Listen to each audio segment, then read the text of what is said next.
Bab 94. Istri kontrak Sang Cheo. Siang ini jenazah Ratna dimakamkan di samping makam suaminya.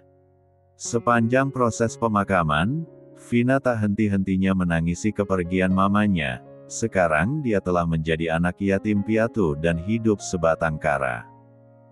Vina sudah tidak memiliki siapa-siapa lagi. Dengan dikawal beberapa polisi, Gunawan juga turut hadir di acara pemakaman. Hatinya begitu tersayat, dendamnya telah membuatnya kehilangan seseorang yang sangat berharga dalam hidupnya, yaitu bibi yang sudah merawat dan membesarkannya sejak dia lahir ke dunia ini. Mulai hari ini kamu ikut ke rumah saya dan tinggallah di sana. Semua kebutuhan kamu akan saya tanggung sampai nanti kamu bisa menghasilkan uang sendiri, ucap Tuan Abian pada Vina. Tapi Tuan, panggil saya kakek, mulai hari ini kamu adalah cucuku. Jangan pernah merasa sendiri, kami adalah keluargamu juga. Vina terharu mendengarnya, dia memeluk tubuh Tuan Abian dan kembali menangis di dalam pelukan lelaki paruh baya itu. Bara yang ada di sana pun tersenyum. Dia sangat setuju sekali jika kakeknya ingin mengajak serta Vina untuk tinggal bersama dengan mereka di kediaman Alvarendra. Selesai acara pemakaman, mereka kembali ke kota. Bara membawa mobilnya sendiri sementara asisten Roy menyupiri Tuan Abian dan Vina. Bara memang sengaja tidak mengajak Arumi untuk ikut serta dan meminta istrinya itu untuk beristirahat saja di rumah. Setelah apa yang terjadi kemarin, Arumi pasti merasa sangat lelah dan butuh beristirahat. Mama ngapain sih ngatur-ngatur perjodohan segala? Randi masih ingin sendiri Ma, belum memiliki niatan untuk menjalin hubungan dengan wanita lagi. Randi bangun dari kursi kebesarannya dan beralih duduk di sofa, kedatangan mamanya mampu mengganggu konsentrasi kerjanya. Nyonya Herlina memang sengaja datang untuk membujuknya supaya Randi mau menerima perjodohan yang sudah disiapkan oleh mamanya itu. Arumi sudah bahagia, kamu juga harus bahagia sayang, ujar Nyonya Herlina. Wanita itu ikut duduk di sofa yang berbeda dengan Randi. Randi sudah besar, Ma. Randi menghela nafas panjang, kemudian menundukkan sedikit kepalanya. Apa yang terjadi sebelumnya masih begitu membekas di hati. Randi belum siap untuk membuka hati lagi. Tolong Mama mengerti ya. Nyonya Herlina terdiam. Sebagai seorang ibu, dia hanya ingin yang terbaik untuk putranya. Sejak Delia di penjara, Randi kembali tinggal dengannya di kediaman Prayoga. Putranya itu sudah tidak pernah datang ke apartemen. Hampir setiap malam Nyonya Herlina melihat putranya itu melamun sendirian di balkon kamar. Sehingga Nyonya Herlina berniat untuk menjodohkan Randi dengan putri temannya, supaya putranya itu tidak kesepian lagi dan bisa melanjutkan hidupnya kembali. Apa kamu tidak mau mencoba bertemu dengannya dulu? Siapa tahu kalian cocok, ujar Nyonya Herlina. Randi mengembuskan nafas panjang. Tidak Ma. Jawabnya. Aku harus keluar untuk bertemu dengan klien. Mama masih mau di sini atau mau pulang saja? Nyonya Herlina memutar bola matanya. Putranya ini memang sangat sulit untuk dibujuk. Mama juga mau pergi keluar. Mama ada janji sama teman Mama. Ya sudah. Kalau begitu kita turun bareng aja ke bawahnya Ma. Randi beranjak bangun, disusul oleh Nyonya Herlina yang juga ikut bangun. Ini kamu yakin gak mau lihat dulu wanita pilihan Mama? Nyonya Herlina memastikan sekali lagi sebelum mereka keluar dari ruangan. Tidak Ma. Jawab Randi tegas. Nyonya Herlina tidak memaksa lagi. Mungkin memang putranya belum siap untuk menjalin hubungan yang baru. Keduanya menaiki lift dan turun ke lantai bawah. Seorang supir sudah standby di depan dan langsung membukakan pintu mobil belakang begitu melihat majikannya itu keluar.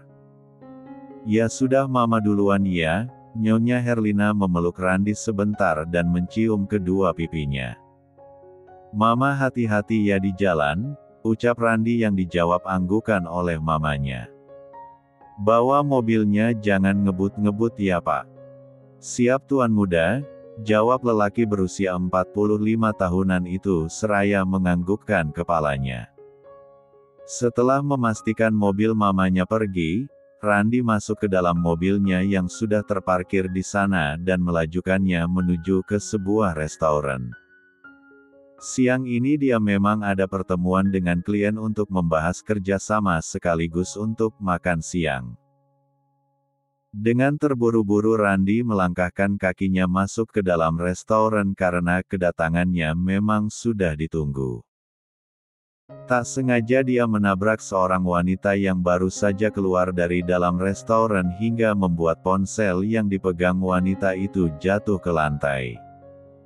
"Duh, kalau jalan pakai mata dong." Agni membungkukkan badannya untuk mengambil ponselnya. Layar ponselnya mati dan kacanya sedikit retak akibat jatuh tadi. "Maaf saya tidak sengaja.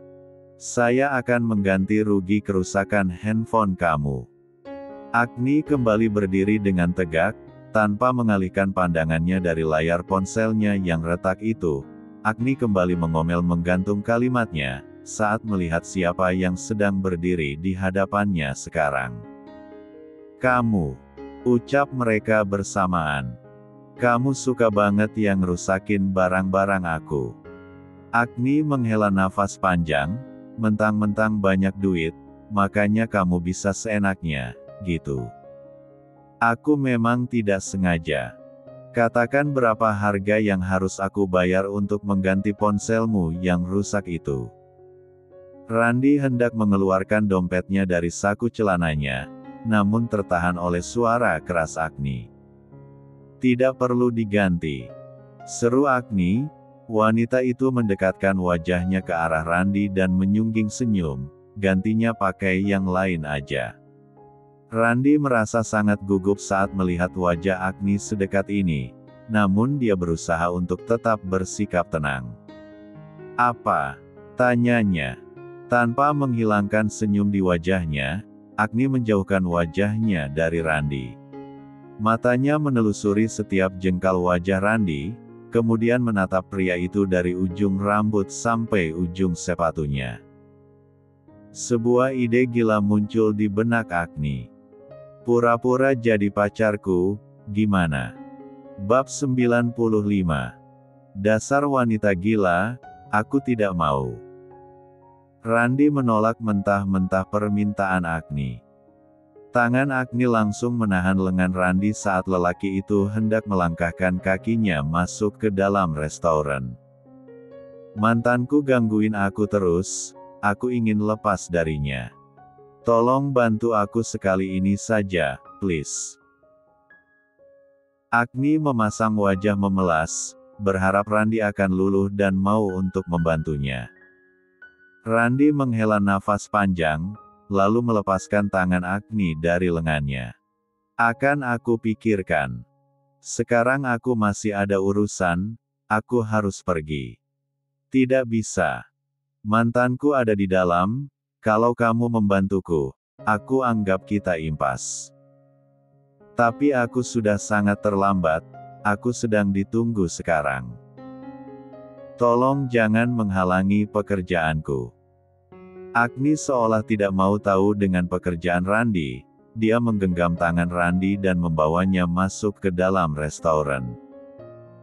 Randi hanya bisa pasrah saat tangannya ditarik-tarik oleh Agni, apalagi beberapa orang tengah menatap ke arah mereka, termasuk klien yang sedang menunggu Randi sambil duduk di salah satu meja pengunjung di sana.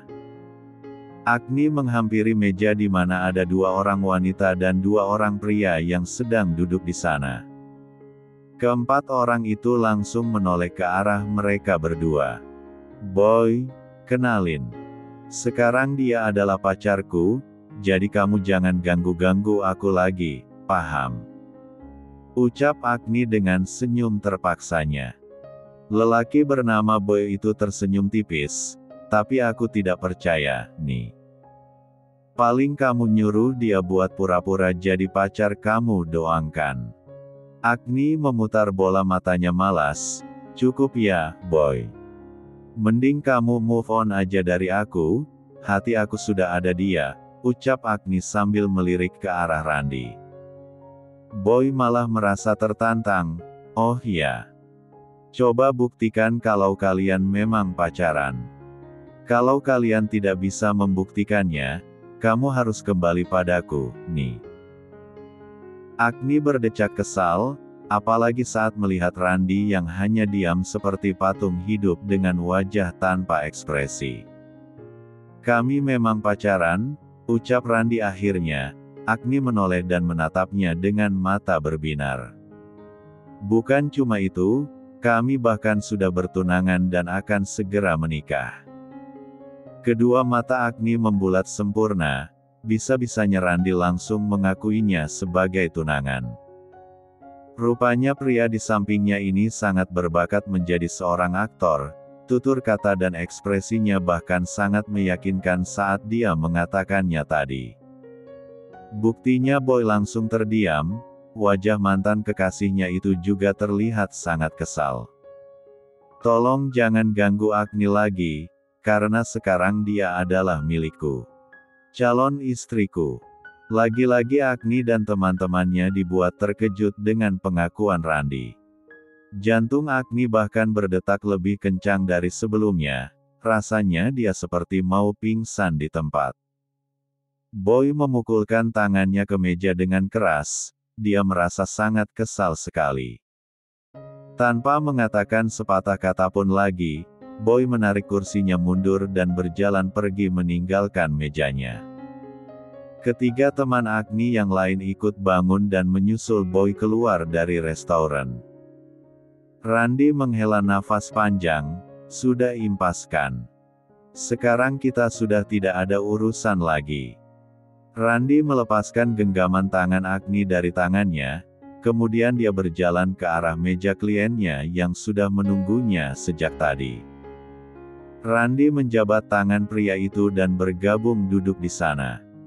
Agni tak bergeming, tatapannya tak lepas dari Randi yang tengah asyik mengobrol dengan kliennya. Entah mengapa, hatinya langsung bergetar saat tadi Randi mengakuinya sebagai calon istri. Aku memintanya untuk berpura-pura sebagai pacar tapi dia malah mengakui aku sebagai calon istri. Wow! Keren sekali. Sudah sejak siang Arumi bolak-balik keluar masuk ke kamar mandi, sakit di perutnya juga semakin lama semakin terasa sering. Melihat istrinya meringis menahan sakit, Bara yang baru masuk ke dalam kamar langsung bergegas menghampiri Arumi yang sedang berdiri sambil berpegangan pada sisi lemari. Sayang, kamu kenapa? Tanyanya khawatir. Kayaknya aku udah mau lahiran Mas, jawab Arumi. Wajah Bara langsung panik, dia menoleh ke kanan dan kirinya seperti mencari sesuatu. Mana yang harus dibawa sayang? Koper atau lemarinya sekalian? Sambil menahan rasa sakitnya, Arumi terkekeh, aku mau lahiran Mas, bukan mau pindahan. Ucapnya. Semua keperluannya sudah aku siapkan, itu ada di tas semua, tunjuknya pada tas berukuran besar yang ada di atas sofa. Ya sudah, ayo kita ke rumah sakit sekarang. Mas gendong kamu ya. Bara meraih lengan Arumi, membungkukkan sedikit badannya dan bersiap mengangkat tubuh istrinya itu. Aku jalan sendiri aja Mas, aku masih kuat buat jalan kok, tolak Arumi.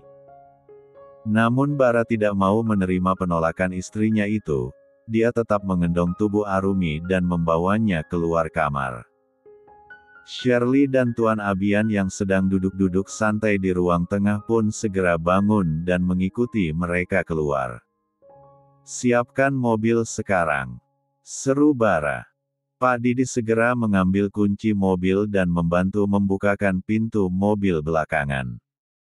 Bara menurunkan Arumi dan membantunya untuk masuk ke dalam mobil. Bar, Arumi kenapa? Tanya Shirley khawatir. Arumi sudah mau melahirkan Tan, aku mau membawanya ke rumah sakit sekarang, jawab Bara, suaranya terdengar panik. Kalau begitu Tante ikut. Bara mengangguk setuju, ya sudah kalau begitu Tante temenin Arumi di belakang. Biar aku saja yang bawa mobilnya. Tidak. Tante yang nyetir dan kamu yang duduk di belakang. Ujar Shirley penuh penekanan di setiap kata-katanya. Kalau Tante yang bawa mobilnya nanti kelamaan, jalannya kayak semut, keburu Arumi lahiran di dalam mobil, protes Bara. Tapi kamu kan suaminya, biar Arumi gampang jambak rambut kamu sama pukul dada kamu kalau dia sedang kesakitan. Tante dan keponakan itu tidak ada yang mau saling mengalah. Tuan Abian yang melihatnya hanya bisa menggeleng-gelengkan kepalanya. Begitupun dengan Pak Didi dan dua asisten rumah tangga yang bekerja di sana. Mereka dibuat garuk-garuk kepala mendengar perdebatan Bara dan Shirley. Shirley, Bara, tegas Tuan Abian, Arumi sudah kesakitan tapi kalian malah meributkan masalah menyetir mobil. Biar Pak Didi saja yang membawa mobilnya. Bara, kamu duduk di belakang temenin Arumi. Nanti kakek akan menyusul kalian ke rumah sakit. Bara dan Shirley pun saling mengalah setelah mendapat teguran dari Tuan Abian. Selama dalam perjalanan menuju ke rumah sakit, Bara merelakan lengannya untuk dicengkeram oleh Arumi saat istrinya itu sedang merasakan sakit yang luar biasa hebatnya. Tahan ya sayang, sebentar lagi kita sampai di rumah sakit, ucapnya dengan mata berkaca-kaca. Bab 96. Suasana di ruang bersalin terasa begitu mencekam bagi Bara. Setelah sebelumnya terjadi perdebatan kembali tentang siapa yang akan menunggui Arumi di dalam ruang bersalin, akhirnya Shirley mengalah saat keponakannya itu meminta untuk tetap di samping Arumi dan tidak mau meninggalkan istrinya itu barang sedetik pun. Untuk pertama kalinya air mata Bara menetes hanya untuk seorang wanita. Dengan setia dia mendampingi di samping sang istri saat proses persalinan berlangsung. Dokter dan para perawat juga sudah ada di sana dan mulai melakukan tugas mereka.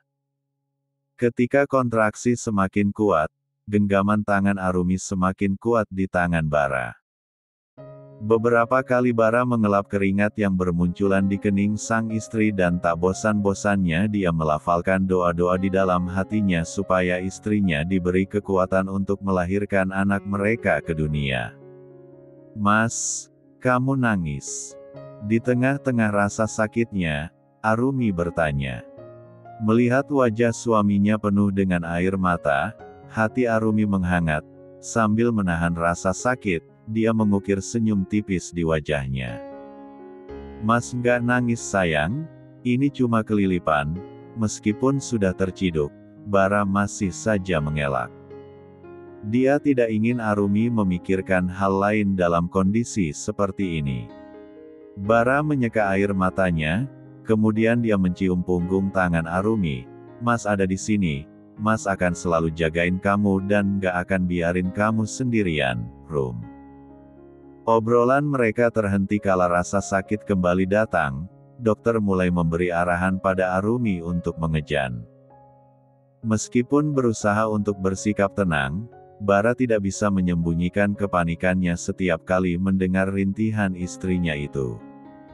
Apa tidak ada cara lain biar bayinya cepat keluar, Dok? Kasihan istri saya sudah sangat kesakitan sekali. Sabar ya Pak, ini rambutnya sudah mulai kelihatan, sebentar lagi juga bayinya keluar. Ayo terus Bu, mengejan lagi, jawab dokter itu dengan suara lembut. Kepanikan seperti ini memang sudah biasa terjadi di ruang bersalin. Tak berselang lama suara tangis bayi menggema di ruangan.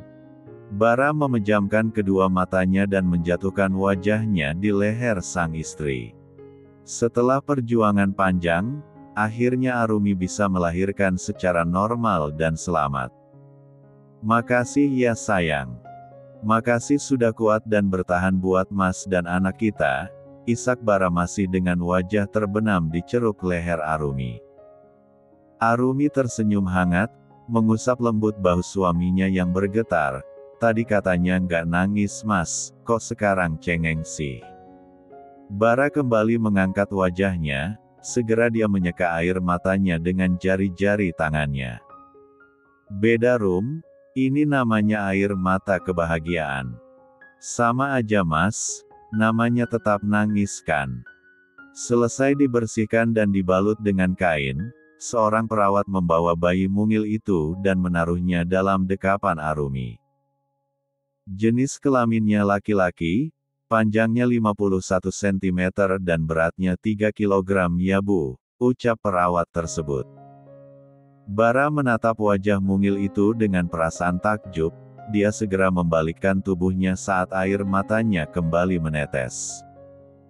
Entah ada angin apa, malam ini tiba-tiba dia berubah menjadi cengeng hanya karena Arumi dan makhluk kecil yang baru lahir ini. Wajah mungil itu menggeliat pelan saat merasakan sentuhan jari tangan Bara di wajahnya. Tampannya seperti Mas ya. Bara tersenyum dan melirik ke arah Arumi sebentar, Cuma apa Mas? Tanya Arumi, keningnya mengernyit dalam. Cuma sekarang Mas harus berbagi cinta kamu sama dia, jawabnya. Arumi tersenyum mendengarnya, jadi, masih mau bikin kesebelasan nggak Mas? Buat nemenin main bola. Bara menelan ludahnya kasar, nggak jadi, Rum. Mas nggak kuat. Melihat ekspresi wajah suaminya, Arumi malah semakin ingin menggodanya. Nggak kuat apanya Mas? Nggak kuat bikinnya atau? Nggak dua-duanya. Potong Bara cepat. Dokter dan para perawat yang ada di sana pun tertawa saat mendengar obrolan sepasang suami istri yang baru dianugerahi seorang anak itu. Apalagi saat melihat ekspresi wajah Bara yang nampak seperti orang trauma gara-gara mendampingi sang istri yang melahirkan secara normal. Pagi ini Randi sengaja datang mengunjungi Delia untuk melihat keadaannya. Meskipun beberapa waktu lalu mereka sudah resmi bercerai, tapi Randi ingin selalu ada untuk mensupport Delia yang kini tengah mendekam di balik jeruji besi, untuk mempertanggungjawabkan semua perbuatannya. Makasih ya, Ran. Terima kasih karena kamu selalu ada buat aku, meskipun kita sudah bukan suami istri lagi, ucap Delia dengan wajah tertunduk sedih. Aku berharap, setelah nanti kamu keluar dari sini, kamu sudah menjadi pribadi yang lebih baik lagi Del. Ucap Randi. Aku juga minta maaf atas sikapku selama ini, maaf karena aku tidak pernah menjadi suami yang baik selama kita menikah. Air mata Delia menetes kala dia mengingat akan masa-masa itu, namun dia segera menyekanya dan mencoba untuk tersenyum. Aku yang bersalah Ran. Aku sudah mengkhianati pernikahan kita dengan tetap menjalin hubungan dengan Pak Anton. Aku memang tidak pantas untuk dimaafkan. Sudahlah Del, jangan dibahas lagi. Oh ya, aku kesini untuk memberitahu jika Arumi sudah melahirkan semalam, bayinya laki-laki, ucap Randi. Delia nampak terkejut sekaligus bahagia, dia menutup mulutnya dengan kedua tangannya. Sampaikan maafku pada Arumi.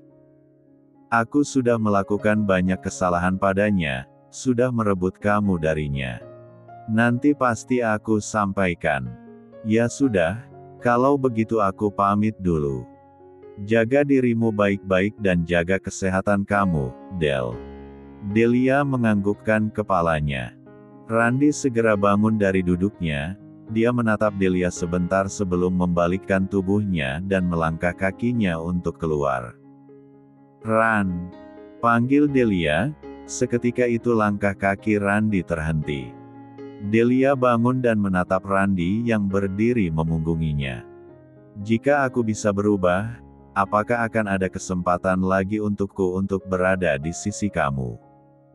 Delia sadar jika memang sudah tidak ada kesempatan lagi untuknya. Apalagi rahimnya sudah diangkat dan dia tidak bisa memberikan keturunan lagi. Tapi Delia ingin mendengar sendiri kata-kata penolakan itu dari bibir Randi, meskipun itu akan sangat menyakitkan saat dia mendengarnya nanti.